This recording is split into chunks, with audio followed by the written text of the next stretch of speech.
नम्र झाला भूता तेडे कोटिले आनंद. पण मनुष्याच्या अंतःकरणात जो अभिमान आहे आणि मी जो आहे तो आम्हाला नम्र होऊन देत नाही. त्यासाठी काय केलं पाहिजे याच्यावर ताबा मिळवणे काम आहे.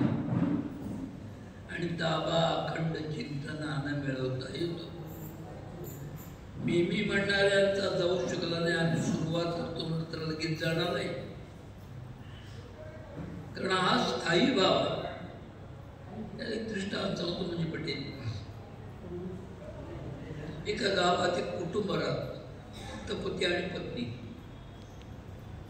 परिस्थिती होती बेताची.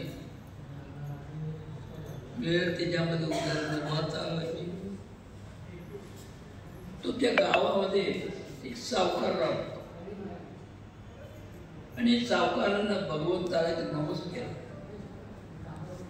की माझं जर काम होईल तर मी उद्या ब्राह्मणाला जेवायला घालेन.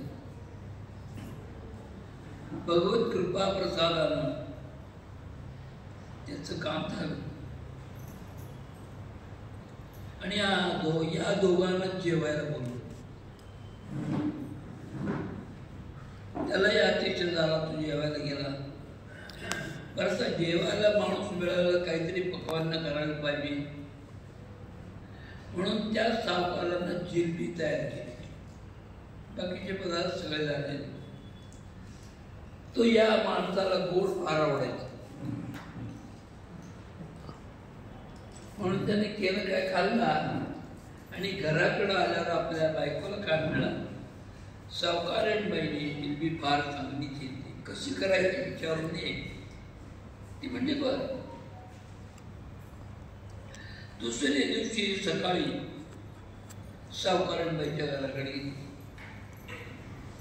पण या बाईचा स्थायी भाव असा होता की काही सांगितलं मला माहीत आहे म्हणायची. तिला सांगितलं सावकारण बाई की तुम्ही केलेली जिलबी आमच्या मालकाला फार आवडली, कशी करायची. तिने सांगितलं रवा मैदा घ्यायचा, एवढा घ्यायचा, तो रात्री भिजून करायचा, आंबट टाकला. मला माहीत आहे म्हणायची. प्रत्येक तिने क्रियाही सांगितली.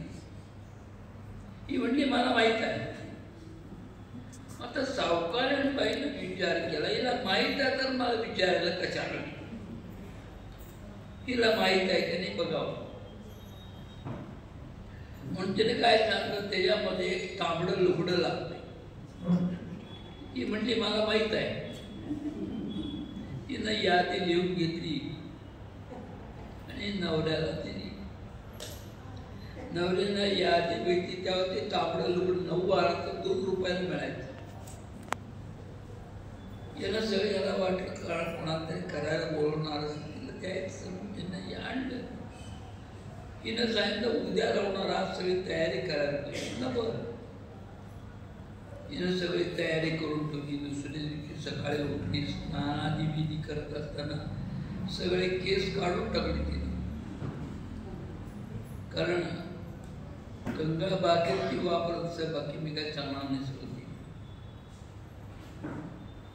आणि स्नानादी विधी आवरून ती स्वयंपाकघरात चुली जाऊन बसली.